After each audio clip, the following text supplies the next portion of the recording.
Est-ce que tu t'es déjà demandé pourquoi les femmes ne semblent avoir aucun intérêt pour certains hommes et qu'elles nous traitent parfois d'une manière presque hautaine, comme si on était insignifiant, invisible et sans valeur?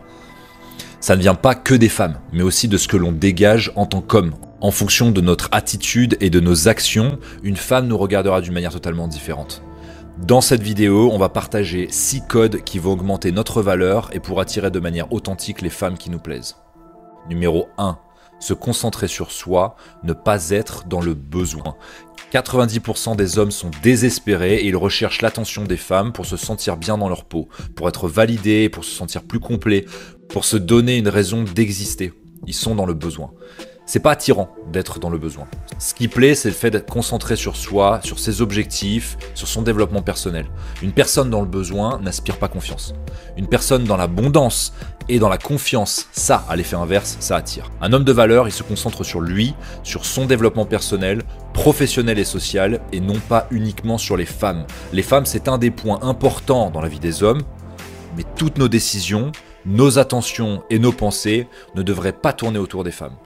Mais on devrait se concentrer sur nous et nous-mêmes. Un homme qui est occupé à faire des activités qui l'enrichissent, qui lui apportent de la valeur et qui le nourrissent et le calment, c'est ça qui rend un homme attractif, y compris auprès des femmes. Numéro 2. Avancer vers notre mission de vie. On est programmé pour conquérir. Plein d'études scientifiques et psychologiques en parlent, c'est indéniable, on en a besoin en tant qu'homme. Aujourd'hui, notre besoin de conquérir a évolué et il est tourné vers notre mission de vie. C'est pas l'argent, c'est pas le fait d'être célèbre. Non, c'est le fait d'aller vers quelque chose qui nous anime, qui nous fait plaisir, quelque chose qui nous permet de soulever des montagnes si besoin parce que c'est plus fort que nous. Un homme qui est concentré à construire ou à se mettre au service de quelque chose de supérieur à lui-même ou à s'investir dans une passion devient fondamentalement plus sûr de lui, plus vivant, plus passionné et donc plus attirant et plus charismatique. Les femmes, par nature et bien souvent de manière inconsciente, recherchent des hommes qui connaissent leur direction dans la vie ou du moins sont à la recherche active de sens. De plus, quand on ne travaille pas sur nous-mêmes, on ne peut pas espérer d'attirer une femme qui travaille sur elle-même. Si on veut une femme de qualité, on doit être un homme de qualité. Cela nous emmène au point numéro 3, être audacieux. Savoir prendre des risques, c'est prendre du courage face à ses peurs. Par exemple, le risque d'aller voir une femme quand elle nous plaît, alors qu'on peut être rejeté. Le risque de la regarder dans les yeux pour lui montrer qu'elle nous plaît, et en même temps attendre aussi un signe en retour qu'on lui plaît aussi. Il n'y a rien de pire en tout cas que d'être passif, d'attendre que les choses se passent. En tant qu'homme, c'est à nous de changer le cours du destin de l'instant présent, d'aller chercher ce qu'on veut dans la vie. Rien n'arrive par hasard, rien ne va tomber du ciel. On est responsable de ce qui nous arrive et il faut dès maintenant adopter un comportement proactif. Même si sur le coup, certaines personnes vont être un peu surprises de voir à quel point vous êtes audacieux et à quel point vous n'avez peur de rien, le fait d'être audacieux, non seulement ça nous emmène à vivre de nouvelles expériences, y compris avec les femmes, mais aussi dans notre vie. Et c'est comme ça qu'on construit notre confiance. Une vraie confiance, saine et solide. L'audace est un attribut inspirant et attirant qui a un impact direct sur notre cercle social. Ça crée même un cercle vertueux parce que plus on est audacieux, plus d'opportunités s'offrent à nous et plus on a le choix.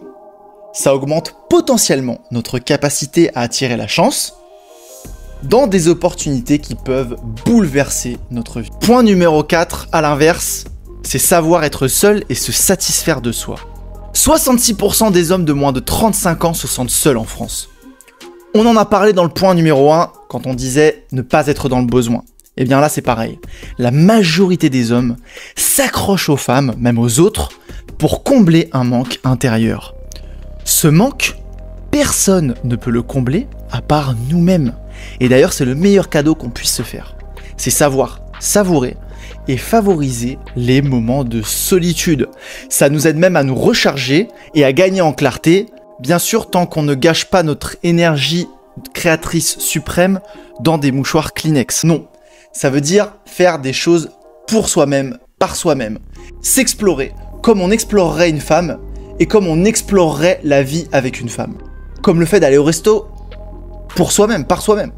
comme le fait de lire un livre, écouter un podcast, ou ouais, juste s'offrir un resto en tête-à-tête avec soi-même. C'est ça aussi être un homme de valeur. Pourquoi on emmène les femmes au resto? On paie l'addition, et pourquoi ne pas le faire pour nous-mêmes?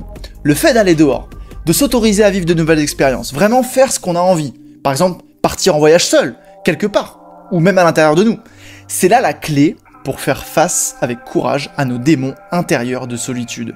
C'est construire une force d'indépendance et d'autosatisfaction telle que ça devient magnétique pour les femmes. Et quoi qu'il arrive du coup à l'extérieur, vu qu'on est bien avec nous-mêmes, forcément on est bien avec tout le monde. Point numéro 5 du coup, être vrai et authentique. Les hommes de valeur sont vrais et honnêtes. Ils n'ont pas peur d'avoir le courage d'être vulnérables ou d'être rejetés en partageant qui ils sont vraiment. Ils n'ont pas le temps de prétendre en incarnant un autre personnage, car cela va attirer des personnes, même des femmes, qui ne leur correspondent pas vraiment. Si nous sommes 100% authentiques et nous-mêmes, dans notre vérité, on dit la vérité bien sûr, même si on perd des connexions qui nous sont chères au début, nous finirons par manifester un environnement et des personnes qui résonnent vraiment avec nous. Sans cette authenticité, aucune vraie connexion n'aura lieu et aboutira au mieux à un simple échange sexuel sans une profonde intimité et désir. Au pire, on perd notre temps à jouer un rôle vain car les femmes détectent naturellement ce genre de comportement et nous ignorent tout simplement. Enfin, un homme vrai et authentique connaît ses standards et les respecte. La majorité des hommes cherchent à créer une connexion par message en utilisant des textes longs et amicaux. Cela a pour effet de repousser le féminin. Un homme de valeur, lui, il est plus direct, authentique et fait juste ce qu'il faut quand il faut. Il crée des relations avec les femmes notamment en favorisant le face-à-face, car une relation se crée en construisant des souvenirs ensemble, et un homme de valeur le sait. Et ça nous amène au code numéro 6, ne pas changer ses plans. En tant qu'homme, on change nos plans parfois trop facilement lorsqu'on rencontre une femme qui nous plaît. On s'adapte trop facilement et on fait parfois des concessions pour nous rendre disponibles. Le fait qu'on s'investisse autant alors qu'on vient juste de rencontrer une femme, ça revient encore au principe auquel on a parlé juste avant, qui est d'être dans le besoin pour recevoir de l'attention et l'approbation d'une femme. C'est un manque de contrôle de soi et ça prouve un manque de concentration et un manque de capacité à garder un cap et un équilibre. Ça veut dire qu'on est prêt à tout sacrifier et à déséquilibrer notre vie pour une femme. Ça ne veut pas dire qu'il faut jamais faire des concessions. Mais de trop s'investir signifie que le besoin de connecter avec une femme passe avant nos propres besoins et c'est l'inverse d'être attirant. Ce qui attire, en l'occurrence, c'est le fait de garder un cap, d'être réellement occupé. Et on ne parle pas de faire semblant d'être occupé. Ne jamais prétendre. Si on se rend compte qu'on a trop de temps pour penser aux femmes, c'est qu'on ne passe pas assez de temps à s'investir et à se concentrer sur nous-mêmes. C'est tout pour aujourd'hui. Si cette vidéo t'a plu, lâche un petit pouce et laisse un commentaire pour nous aider au référencement de la vidéo. Et ça permettra aussi d'aider d'autres hommes comme toi à aller vers un masculin plus équilibré. Et si t'es pas encore abonné, abonne-toi maintenant et télécharge le contenu offert pour t'aider à retrouver ton pouvoir personnel. Tu le trouveras directement dans la description de cette vidéo. À la prochaine.